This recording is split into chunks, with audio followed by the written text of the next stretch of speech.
என் பேர் கமல், திருச்சியிலிருந்து வரேன். இப்போ தமிழ்நாட்டை நம்ம தமிழன் தான் ஆளணுங்கிற ஒரு கருத்து. இப்போ பிற மாநிலங்கள்லேருந்து வர நடிகர் நடிகைகள் ஹீரோவா, ஹீரோயினா, ஆர்டிஸ்டா, வசனகர்த்தா, ஏன் சிஎம் போஸ்டிங் ஈக்குவலாக கூட இருக்காங்க. பட் இப்போ அது இல்லாத பட்சத்தில் தமிழ்நாட்டை எப்போ ஆள முடியும்? இங்க இருந்து எவ்வளவு பெரிய வெற்றி படமும் கர்நாடகாவில் டப் பண்ண முடியாது. வேணும்னா ஸ்ட்ரைட் ஆயிடு. அதன் மூலமாக என் தொழிலாளர்களுக்கு வேலை கிடைக்கட்டும் என்று ஸ்ட்ரிக்டா ஃபாலோ பண்றான். நம்மளால முடியுதா?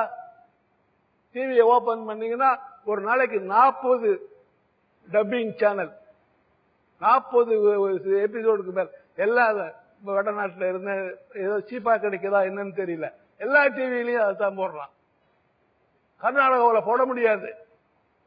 அவனவன் அவரவர்களை பாதுகாத்துக் கொள்ள தெரிந்திருக்கிறது. இந்த முட்டாள் தமிழனுக்கு தன்னை பாதுகாத்துக் கொள்ள தெரியவில்லை. அதாவது அறிவியல் இல்லாத காலகட்டங்கள்ல, அதாவது அந்த காலத்துல வந்துட்டு நல்ல நல்ல படங்களா எடுத்து அனைத்து படங்களும் வந்து ஹிட் ஆனிச்சு. ஆனா இப்ப அனைத்து அறிவியலும் இருக்கிற இந்த காலகட்டத்துல வந்து ஒரு படம் ஹிட் ஆகுது ரொம்ப பெரிய விஷயமா இருக்கு. ஏன் அந்த காரணம் என்னையா? எந்த ஒரு புதிய வரவும் ஒரு பழைய விஷயத்திலிருந்து தான் வருது. அதுக்கும் அதை விடாம பிடிச்சிட்டு இருக்கவங்களுக்கும் இதுக்கு போயிட்டவங்களுக்கும் நடுவுல இருக்கக்கூடிய அந்த அந்த கேப்பை தான் நீங்க வேக்குமா ஃபீல் பண்றீங்க. இந்த வேக்கும் ஃபில் ஆகிறதுக்கு மேபி 1 வருஷத்துலயே முடியலாம், 100 வருஷம் கூட ஆகலாம். அது வந்து யாராலையும் கணிக்க முடியாத ஒரு இடம். நன்றி சார். என் பேர் மணி. நான் வந்து திருவள்ளூர் மாவட்டம் அம்மையார் குப்பன்ற ஊர்ல இருந்து வரேன். இப்ப வந்து எத்தனையோ சினிமாக்கள் வந்து வெளியே வந்துட்டு இருக்கு. இந்த வெளிவர நேரத்துல பாத்தீங்கன்னா நிறைய படம் வந்து ரிலீஸ் ஆகிறதுக்கு முன்னாலேயே இன்டர்நெட்லயும் திருட்டு விசிடிலும் படம் வந்தது. இதனால வந்து விநியோகஸ்தர்கள், ப்ரொடியூசர்கள் வந்து பெரும் நஷ்டத்துக்கு ஆளாகிறாங்க. அவங்களுக்கு வந்து இந்த மாதிரி நஷ்டமும் ஏற்படாம இந்த திருட்டு விசிடியை ஒழிக்கிறதுக்கு என்ன வழி ஐயா? எந்தெந்த சர்வர் மூலமா இந்த படங்கள் அப்லோட் செய்யப்படுதோ அந்தந்த சர்வரை பிளாக் பண்ணாலே பைரேட்டட் சிடி வராது, பைரேட்டட் வீடியோவும் வராது, பைரேட்டட் நீங்க பார்க்க முடியாது. நன்றி. பேர் ரெஜியன், திரைப்பட கல்லூரியில் படிச்சுட்டு இருக்கேன்.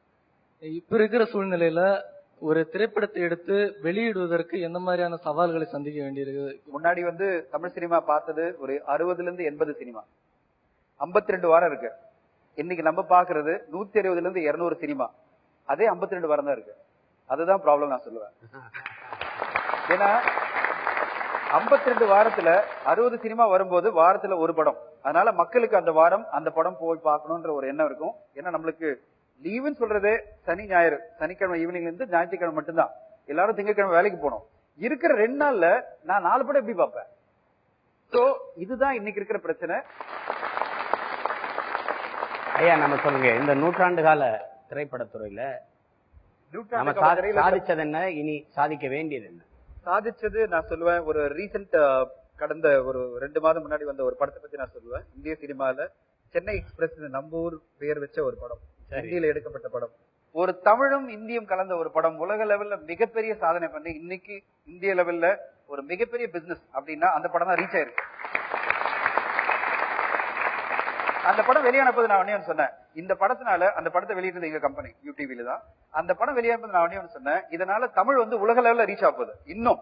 ஏன்னா இந்தி படம் பார்க்க வர நான் தமிழ் ஆடியன்ஸ் சொல்லுவாங்கல்ல, தமிழ் இல்லாத மக்கள், அவங்களுக்கு தமிழ் என்ன அப்படின்னு சொல்லி தெரிய வைக்க வேண்டிய ஒரு படமா வந்திருக்கு இது. என்னுடைய ஒரே இதுதான், எப்படி இந்த இண்டஸ்ட்ரி வரணும் நெக்ஸ்ட் 100 இயர்ஸ்ல அப்படின்னு நான் பாத்தீங்கன்னா, நம்பர் ஆஃப் பீப்புள் படம் வாட்ச் பண்றவங்க, தியேட்டர்ல போய் வாட்ச் பண்ற நீங்க எடுத்து பாத்தீங்கன்னா, ஒரு சின்ன கால்குலேஷன் நாங்க பண்ணோம். நீங்க வந்து ஒரு மிகப்பெரிய வெற்றி அடைந்த ஒரு தமிழ் படம் எடுத்தீங்கன்னா சொல்லுவாங்க 100 கோடி கலெக்ட் பண்ணதுன்னு சொல்லிட்டு, அந்த படத்தை பார்த்த மொத்த மக்கள் பாத்தீங்கன்னா ஒரே கோடி மக்கள், ஒரே ஒரு கோடி மக்கள் மட்டும்தான். நான் கேக்குறது, தமிழ்நாட்டுல 8 கோடி மக்கள் இருக்கும்போது ஏன் 1 கோடி மக்கள் மட்டும் தான் அந்த படத்தை பார்த்தாங்க? அப்படின்னா சினிமால வந்து என்ன ஒரே காரணம் அப்படின்னா, மீதி பேர் பார்க்கல 7 கோடி மக்கள் இல்ல, மீதி 5 கோடி மக்கள் படம் பார்த்திருக்காங்க. அதுல 2 கோடி குழந்தைகள் விட்டுருங்க, எல்லாம் வேற மாதிரி படம் பார்த்திருக்காங்க. 5 கோடி மக்கள் எப்படி பார்த்திருக்காங்கன்னா, பைரேட்டட் டிவிடிலயும் வேற வேற விதமா அந்த படத்தை கேபிள் டிவிலையும் இல்லீகலா, அதாவது ஒரு நியாயமான ஒரு அந்த ப்ரொடியூசருக்கும் அந்த தயாரிப்பாளருக்கும் அந்த இயக்குனருக்கும் மரியாதை கொடுத்து நியாயமா அந்த படத்தை தியேட்டர்ல போய் பார்த்து அதுக்கான ஒரு வருவாயை கொடுக்காம வேற விதமா பாக்குறது மாறணும். அது மாறினால் தமிழ் சினிமா மட்டும் இல்ல, இந்தியன் சினிமா குளோபல் சினிமாவோட பண்ண முடியும். நான் திருப்பி எல்லாத்துலயும் சொல்லிட்டு இருப்பேன், என்னுடைய ஏதாவது ஒரு வாய்ப்பு கிடைச்சா நான் சொல்லுவேன், ஃபர்ஸ்ட் திரையில பாருங்க. ஒரு திரைப்படத்தை திரையில தான் ஃபர்ஸ்ட் நீங்க பார்க்கணும். திரையில பார்த்த பிறகு நான் சொல்லுவேன், நீங்க அது பிறகு எப்படியாவது பாருங்க. ஃபர்ஸ்ட் ஒரு தடவை அந்த படைப்பாளிக்கும் அந்த படைப்பை எடுத்த ப்ரொடியூசருக்கும் நீங்க செய்யற ஒரு சின்ன குறைந்தபட்ச மரியாதைன்னா ஒரு 50 ரூபாய் இல்ல 100 ரூபாய் டிக்கெட் கொடுத்து தியேட்டர்ல போய் பாக்குற ஒரு குறைந்தபட்ச மரியாதை பண்ணிட்டு அது பிறகு ஏதாவது எப்படியாவது பாருங்க. அந்த படம் ரொம்ப பிடிச்சிருந்தா நீங்க 2வது 3வது வேற மாதிரி பாக்குறீங்கன்னா அதை போய் நான் கேள்வி கேட்டுட்டே இல்ல. ஏன்னா எனக்கு ஃபர்ஸ்ட் முதல் தடவை நீங்க வந்தாலே பெரிய அச்சீவ்மெண்ட் எனக்கு. ஒரு பைரசி இல்லாம தியேட்டர்ல மட்டும் போய் மக்கள் பார்த்த எண்ணம் போய் இன்னைக்கு எல்லா விதத்திலும் பார்த்துட்டு இருக்காங்க. அது மாறினால் இந்த இண்டஸ்ட்ரி பெரிய அளவுல மாறும், பெரிய அளவுல சக்சஸ் வரும். மிக்க நன்றி உங்க கருத்துக்கு. ஐயா சீனிவாசன் ஐயா, நீங்க சொல்லுங்க. இப்ப ஐயா தனஞ்சயன் ஐயா ஒரு தயாரிப்பாளரா திரைப்படத்துறை முழுக்க முழுக்க வர்த்தகமா பாக்குறாங்க. இப்ப இன்னும் அடுத்த நூற்றாண்டுக்கு கூட அது மிகப்பெரிய வர்த்தகமா விரிவடை செய்யறது எப்படிங்கிற கருத்தை தான் பதிவு செய்யறாங்க. நீங்க இத வெறும் ஒரு பொழுதுபோக்கு சாதனம் தானா, வெறும் வர்த்தக ஊடகம் தானா, நீங்க எப்படி பாக்குறீங்க? நன்னெறிப்படுத்துறதுல ஆரம்பிச்சு கலையை மேம்படுத்துறதுல, நம்முடைய கலாச்சார செழுமைகளை ஆவணப்படுத்துறதுல, நம்முடைய அழகிய தமிழ் சொற்களை பாதுகாத்து வச்சிருக்கிறதுல, நம்முடைய தமிழ் பண்பாட்டையும் கலாச்சாரத்தையும் காட்சிப்படுத்தி இப்படி இருந்தோம் அப்படின்னு ஊர் ஆவணப்படுத்துறதுல அதை ஆவணப்படுத்தி இந்த ஊர் அமைப்பு, இந்த குளம் எவ்வளவு நல்லா பயன்பட்டது, இப்படியான பல பதிவுகளை, ஆவணங்களை, மொழியாக்கத்தை, மாடுலேஷனை சொல்லி கொடுத்திருக்கு நமக்கு. ஒரு வருத்தமான விஷயம், இத பாசிட்டிவ பாதுகாக்கிறதுக்கான ஒரு ஆவண காப்பகம் நம்ம கிட்ட இல்ல. தமிழ் சினிமாவுடைய பாசிட்டிவ்ஸ பாதுகாக்கிறதுக்கான ஒரு நல்ல ஆவண காப்பகம் இல்ல. இத இன்னைக்கு முதலீடு செய்யற அன்றைக்கு இருந்த முதலாளிகள் என்று அழைக்கப்பட்ட தமிழ் சினிமாவினுடைய ப்ரொடியூசர்ஸோ, இன்றைக்கு வேறொரு பெயர்ல கார்பரேட் என்று அழைக்கப்படுபவர்களோ இதற்கு ஒரு ஏதாவது செய்து, இது ஒரு தனியாரையே ஒரு ஆவண காப்பகம் செய்து பழைய சினிமாக்களை, தமிழ் சினிமாக்களுடைய பாசிட்டிவ பாதுகாக்கிறதுக்கு ஒரு ஏற்பாடு இருந்தா அது ஒரு நல்ல முடிவா இருக்கும். சோ இப்படியாக நிறைய பாசிட்டிவான எனர்ஜிய டிரான்சிஷனுடைய எண்ட்ல நாம கொண்டிருக்கிறோம் அப்படிங்கறது எனக்கு மன நிறைவையும் சந்தோஷத்தையும் கொடுக்குது. மிக்க நன்றி. அப்பா இறுதியா உங்க கருத்தை பதிவு செய்யுங்கப்பா. இப்ப ஏன்னா இங்க நிறைய காட்சி தொடர்பியல் படிக்கிற பிள்ளைகள், நிறைய கனவுகளோடு இருக்கிற பிள்ளைகள், இவங்க இந்த ஊடகத்தை எப்படி பார்க்கணும், எப்படி பயன்படுத்தி கொள்ளணும், இதை பார்த்து கொண்டு இருக்கிற எதிர்காலத்துல வர இருக்கிற படைப்பாளிகளுக்கு, ஒரு மூத்த படைப்பாளியா, இன்றைய இளைஞர்களுக்கு, தமிழ் சினிமாவை நேசிக்கிற இளைஞர்களுக்கு என்னுடைய ஒரே வேண்டுகோள், எப்படியாவது காசு சம்பாதிக்கணுங்கிற அதற்கான சாதனமாக சினிமாவை நேசிக்காமல் நல்ல படம் எடுப்போம், அதற்காக நாம் படுகிற துன்பம் எல்லாம் ஒன்று பெரியதல்ல என்ற எண்ணத்தோடு, அவர் சொன்னார் இல்லையா, எதற்காகவும் காம்ப்ரமைஸ் இல்லாமல். ஏன்னா நிச்சயமாக எதிர்காலம் உங்கள் கையில் தான். நீங்க படிக்கிற படிப்பு நாளைய சினிமாவுக்கு நிச்சயமாக உதவும்ங்கிற நம்பிக்கை எனக்கு இருக்கு. அந்த படிப்பை நீங்க கற்ற கல்வியை, கற்றுக்கொண்டிருக்கிற கல்வியை நீங்கள் நல்ல தமிழ் சினிமா வருவதற்கு மாத்திரம் உபயோகிங்கள். அது என்னுடைய வேண்டுகோள். இன்றைய சினிமாவில் நல்ல படம் என்பது எங்கோ ஒரு மூலையில் ஒளிந்து கொண்டு இருக்கிறது. அதை தேடி பிடிப்பதற்கான களம் இன்னும் அமையவில்லை. தயவு செய்து நல்ல இயக்குநர்களை ஊக்குவியுங்கள், நல்ல தயாரிப்பாளர்களுக்கு ஆதரவு கொடுங்கள். நீங்கள் ஒரு தயாரிப்பாளனும் ஒரு இயக்குனரும் சேர்ந்து முனைத்து செயல்பட்டால் நல்ல படங்களை கொடுக்க முடியும். உலகத்தரம், வெளிநாட்டு தரம்லாம் நீங்க போய் மயங்காதீங்க. அவன் மொழியில அவன் படம் எடுக்கிறான், அவன் ஊரை பத்தி அவன் படம் எடுக்கிறான். சொன்ன மாதிரி ஈரான் படத்துல ஈரானுடைய கல்ச்சரை காட்டுறான்.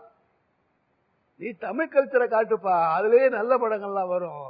அதனால இந்த உலகத்தரம்ங்கிற வார்த்தைகளை எல்லாம் மாயம் என்று சொல்லி அதை தூக்கி எறிந்து விட்டு, என்னால் நல்ல சினிமா கொடுக்க முடியும், நல்ல தமிழ் சினிமா கொடுக்க முடியும், நல்ல தமிழ் நடிகர்களை, நடிகைகளை, தமிழ் பேசுகிற நடிகர்களை, தமிழ் பேசும் நடிகைகளை வைத்து நாங்கள் படம் எடுப்போம். எந்த மாநிலத்திற்கும் எந்த நாட்டுக்கும் எங்கள் தமிழ் சினிமா கலைஞர்கள் இழைத்தவர்கள் அல்ல, சளைத்தவர்கள் அல்ல என்று சொல்லி, நாளைய எதிர்கால சினிமாவின் இளைஞர்களே, உங்களுக்கு என்னுடைய வாழ்த்துக்கள். நன்றி. நன்றி. நன்றி. சினிமா என்பது இயல்பாகவே மக்கள் முன்னால் ஏங்கிக் கொண்டிருப்பது, மக்கள் முன்னால் உட்கார்ந்து பார்க்கப்படுவது. எனவே அந்த சினிமாவை பற்றிய விவாதங்கள் மக்கள் முன்னால் நடக்கிற போது அது நிச்சயமாக மாற்றங்களுக்கு கொண்டு செல்லும். இப்பொழுது சினிமாவுடைய நூற்றாண்டை அரசும் சேர்ந்து கொண்டாடியது. அது மூத்த கலைஞர்களுக்கு கௌரவிப்பது, சில வேற மேடை வரவழைத்து அறிவுப்படுத்துவதாலும் நடந்திருக்கு. அதெல்லாம் தேவை, அதெல்லாம் குறைத்து மதிப்பிடவில்லை. ஆனால் அத்தோடு இன்றோட ஒரு விழா என்பது அது மட்டும் அல்ல. மாற்று சினிமா குறித்த ஒன்னு சினிமாவின் வரலாறு குறித்த அந்த பெருமிதம், இன்னொன்று மாற்று சினிமாவுக்கான அந்த தேவை, இரண்டும் குறித்த விவாதங்கள் மக்கள் முன்னால் நடத்தப்பட வேண்டும். அதற்கு ஒரு தொடக்கமாக இந்த மக்கள் முன்னால் விவாதம் அமைய வேண்டும். அனைத்து ஊடகங்களும் இது குறித்த விவாதங்களை மக்கள் முன்னால் கொண்டு செல்ல வேண்டும் என்கிற விருப்பத்தை வாழ்த்தாக தெரிவித்துக் கொள்கிறேன். நன்றி ஐயா, நன்றி. அரங்கத்திற்கு வந்து தங்களின் மேலான கருத்துக்களை பதிவு செய்த பெருமக்களுக்கு நமது உளப்பூர்வமான நன்றி. என் அன்பு உறவுகளே, இன்றைய விவாதத்தில் நூற்றாண்டு கண்டிருக்கிற இந்திய திரைப்படத்தின் சாதனைகளை பற்றி இங்கே விவாதித்தோம். அறிவியல் தாயின் அழகான குழந்தைதான் திரைப்படம். சிறியவர் பெரியவர், படித்தவர் படிக்காதவர், ஏழை பணக்காரன், தொண்டன் தலைவன், இப்படி எல்லோரையும் ஈர்க்கின்ற பேராற்றல் கொண்ட ஒன்றாக திரைப்படம் இருக்கிறது. இம்மண்ணின் தொன்ம கலைகளான பாவைக்கூத்து, தெருக்கூத்து, பொம்மலாட்டம், ஒயிலாட்டம், கரகாட்டம், நாடகம், இப்படி எல்லாவற்றையும் தின்று பெரு வடிவம் எடுத்திருக்கிற ஒன்றாக திரைப்படம் இருக்கிறது. உறங்கும் போது கண்ணை மூடிக்கொண்டு கனவு காண்கிற மனிதர்கள் கண்ணை விழித்துக் கொண்டு காண்கிற வண்ணக் கனவாக திரைப்படம் இருக்கிறது. இந்திய திரைப்படம் காலத்தால் அழியாத பல காவியங்களையும் சரித்திர படைப்புகளையும் நமக்கு தந்திருக்கிறது. அதேவேளை புகழ்பெற்ற பல திரைக்கலைஞர்களையும் படைப்பாளிகளையும் நமக்கு அடையாளம் காட்டியிருக்கிறது. நமது கலைகளான பாவைக்கூத்து, நாடகம், கரகாட்டம் இவையெல்லாம் நிகழ்கிற போது இருந்த சாதி, இந்த சாதிக்காரன் இந்த இடத்திலிருந்தான் பார்க்க வேண்டும், இந்த சாதிக்காரன் இந்த இடத்திலிருந்தான் நாடகத்தை பார்க்க வேண்டும் என்கிற நிலை இருந்தது. இந்த இறுக்கத்தை தகர்த்தது இந்திய திரைப்படமும் திரையரங்குகளும் தான். என் அன்பு மக்களே, இந்துக்கள் வழிபடுகிற கோயில்களுக்குள் இஸ்லாமியர் கிறிஸ்தவர் நுழைய முடியாது, இஸ்லாமியர் பள்ளிவாசலுக்குள் இந்துக்களும் கிறிஸ்தவர்களும் செல்ல முடியாது, கிறிஸ்தவர் வழிபாட்டு தலங்களுக்குள் இவர்கள் இருவரும் நுழைய முடியாது.